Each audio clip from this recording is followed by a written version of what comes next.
What's up, guys? Welcome back to the channel. It's Junior from CR42 Hunting. We've been getting a lot of questions about what we feel like is our top 10 best guns that we got, or the guns that we like the most.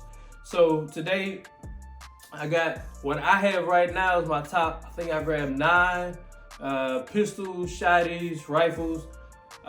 Make sure you stick around to the end because we got, I don't know, 3 or 4 rifles that you guys hadn't even seen on the channel before, that I hadn't even shot on the channel before, and a few that I hadn't even shot at all. I mean, I just like them that much where I bought them, sometimes I take them out, I polish them a little bit, but I hadn't even shot them at all, let alone on the channel. So anyway, before we go too much further, a lot of people been asking about our merch. So this logo, Zach and I created ourselves. We kind of came up with the idea. I drew up a sketch, sent it to an artist, and this is what he sent us back. So it's really cool. If you guys want to support the channel, we have a link down in the description where you guys can go over and grab some of this merch. This is the one I like the best personally. The white with our logo, the logo just kind of pops on it. So enough about that. Without further ado, we'll jump right in. So I grabbed a couple of pistols, I grabbed a couple of shotties, and then I grabbed a couple of rifles for what I have right now in my top 10 of my gun collection. That may change, so may slide in and out over the next few years, but for right now, this is what we got. So let's jump in. So up first, we got my Glock 23. I'll show you guys that the weapon is clear, mag is empty, and there's nothing in it. So this is the Glock 23. It's chambered in .40 caliber. And why I got this firearm, man, I just always wanted a Glock. So they just smooth, they look really good, they shoot really well. I've probably put 400 or 500 rounds through this, and I haven't had any malfunction. So why I wanted the Glock, I just think they're cool. There's a reason why a lot of Leos carry the Glocks. They're super reliable and they just look really cool. So it's not a lot of extra on the gun. It's just a really cool, sleek firearm. And like I said, I always wanted a Glock. So when I started collecting guns, I had to get a Glock. So I got me a Glock. So moving on. Up next is another pistol.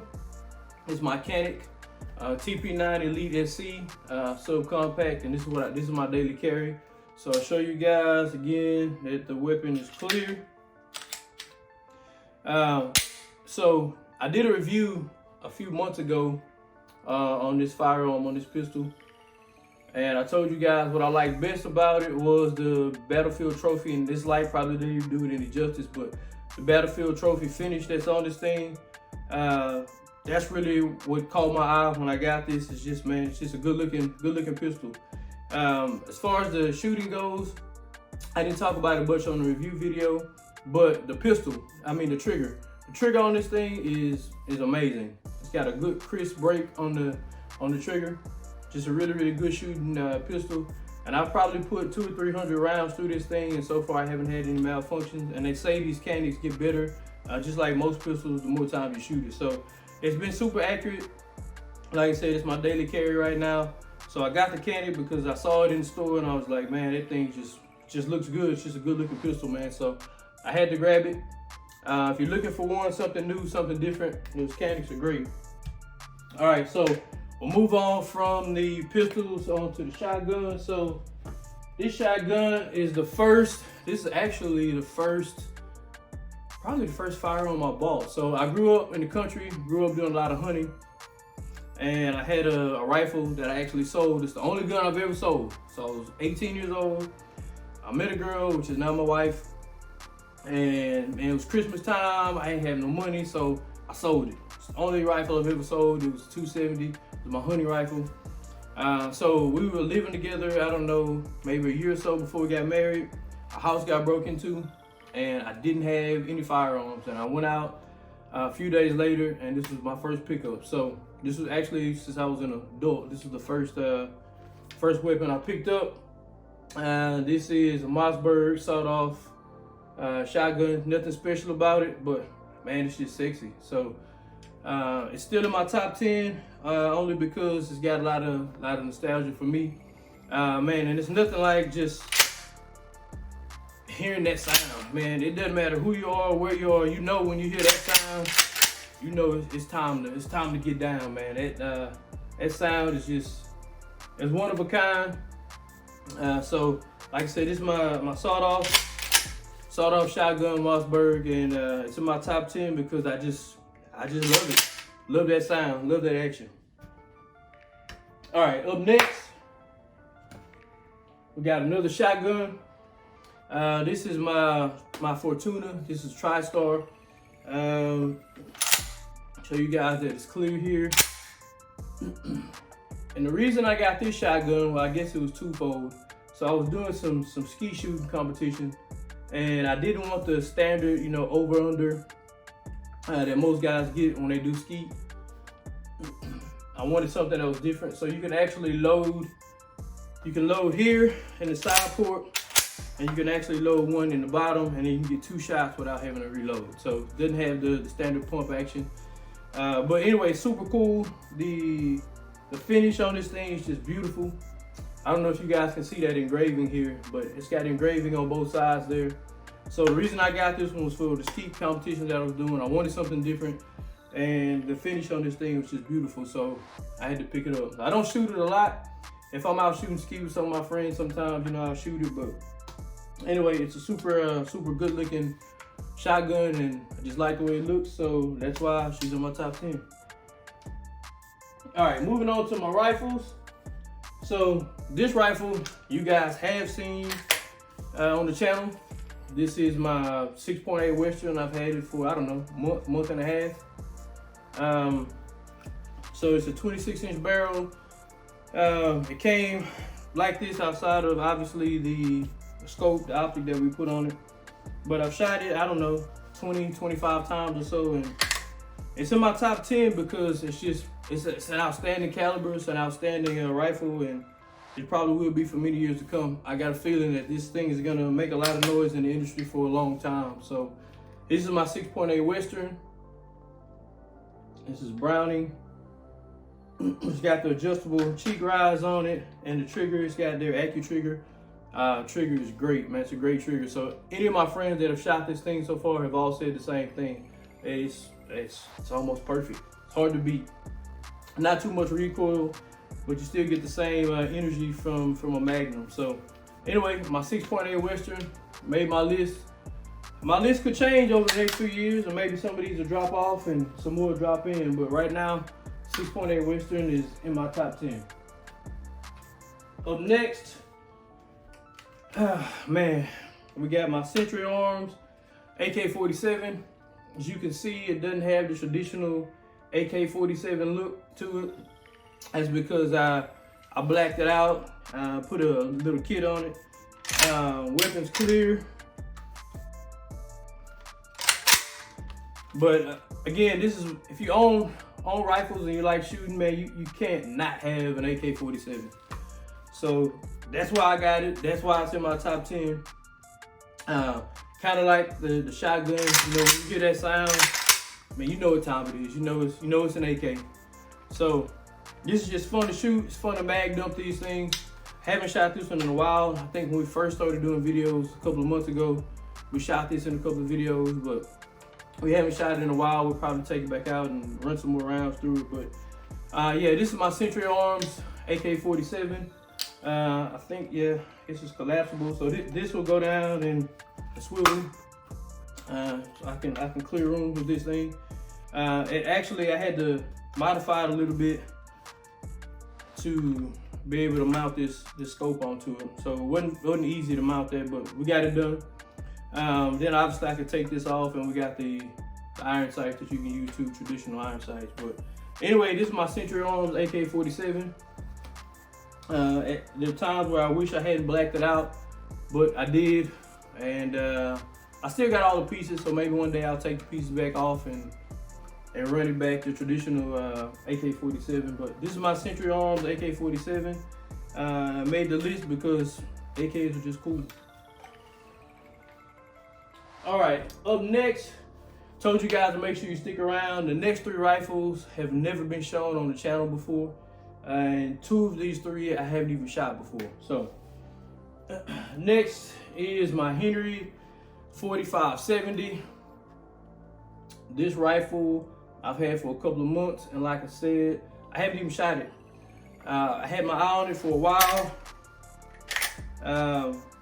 And the next time I saw one come to the store, I couldn't pass it up. I actually got this from my wife for Father's Day. So one of the cool things about this, obviously it's a lever action.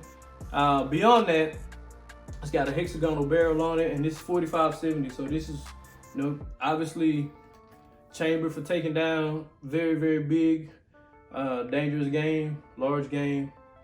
I can't wait to shoot this. I will be shooting this soon. On the video, we got a video planned actually with this and my 375 H&H, which I have shot in the video already. But like I said, I have not shot this thing. This thing is, it's beautiful. This is just a beautiful, beautiful rifle. Anyway, this is my 4570. It's Henry. And anytime I take this out and show it to people, they say the same thing. I mean, it's pretty heavy. But man, this takes you back to the nostalgia of the Wild Wild West, man. The gun that won the West. So this is my, like I said, it's my 4570. It's a beautiful, beautiful rifle. And we'll have it out soon. Shoot some videos with it for you guys. All right, up next, it's another rifle you guys haven't seen on the channel. This is my Mossberg MVP LC. The LC stands for light chassis. And it's another rifle you guys have not seen on the channel. I'll show you guys that it's clear. Man, you can see that bolt. That bolt, it'll just, it's just a great, great, great, great rifle. It's probably, out of all the rifles I own, by far the most accurate. And I'm hitting pennies at 400 or 500 yards with this thing, literally. I'll show you guys the other side. It's got that Vortex 4016 by 44 outfitted on top. This is chambered in 308. And like I said, out of all the rifles I own, this is by far the most accurate. Probably the most expensive rifle I own also. It came with the bipod, it came with this scope. This is a Vortex scope that's on it. And its trigger is super smooth, and everybody who shoots this thing said the same thing. Like, it's just a beautiful, beautiful rifle. Super accurate, and it's pretty light. So like I said, the LC stands for light chassis. You could actually carry this thing around even though it's a bolt action. I think it's 10+1 that this came with. Anyway, super cool rifle. Like I said, you guys have never even seen it on the channel before. I rarely pull her out. If somebody challenges me to a shooting competition, this is probably what's coming out, and they're probably gonna lose. Shoot really, really good with this thing. Sometimes you get a gun that just likes you, and this is her. So we will do a video soon with it for you guys, just so you guys can see it in action. But this is the Mossberg MVP LC. Yep, and so we got one more. We'll show you guys. That's in my top 10 for my gun collection right now. Whew. And that is this baby. So again, you guys have never seen this rifle on the channel. This is my Mauser, and it's just another super cool rifle, man. This thing is beautiful. This was actually Argentine 7.62 by 53, I believe. This is another rifle that I've never shot. I don't know. I'm not scared of it. Obviously I shoot a lot of guns, but I don't know. I just hadn't shot it yet. I got some ammo for it on the shelf. Maybe I'll shoot it soon in the video, do a comparison video with it. But like I said, this is a 1891 is when this weapon was made. I think there's about, honestly, 300,000 of these that were produced ever, and I got one. Again, this was manufactured in 1891. They used this in World War I and World War II. And just looking at this thing and thinking about some of the stories that's probably behind this, and everything on this rifle matches. So the serial number matches here, and it matches here, and it matches here. So this is authentic as it gets. Like I said, this is a Mauser, manufactured in 1891. You guys probably can't see it, probably can't zoom in close enough, but it says right there 1891. So this was You know, obviously somebody's service rifle, one of the World Wars, and I mean, who knows how many bodies on this thing and what this thing actually went through, just knowing the story and the history on it. So anyway, it's a really cool rifle. This is my first military surplus rifle that I ever purchased. I'll probably get some more. I want to get my hands on a British 303 and probably next get a Mosin. But anyway, this is the first military surplus rifle that I bought, and that's why it's in my top 10, because it's just really cool. It's a really old rifle. It's just a lot of nostalgia, and it's just really cool. So that's my top 10 for my current gun collection right now. I appreciate you guys checking out the video. We'll do another probably my gun collection video with some of the other rifles that I own. But these are my favorites right now. And maybe next year, after I get a couple more, we'll slide some of these out and slide some more into the top 10. But right now, that's the top 10. We'll catch you guys real soon. We'll be running some more tests for you guys. And appreciate you checking out the video.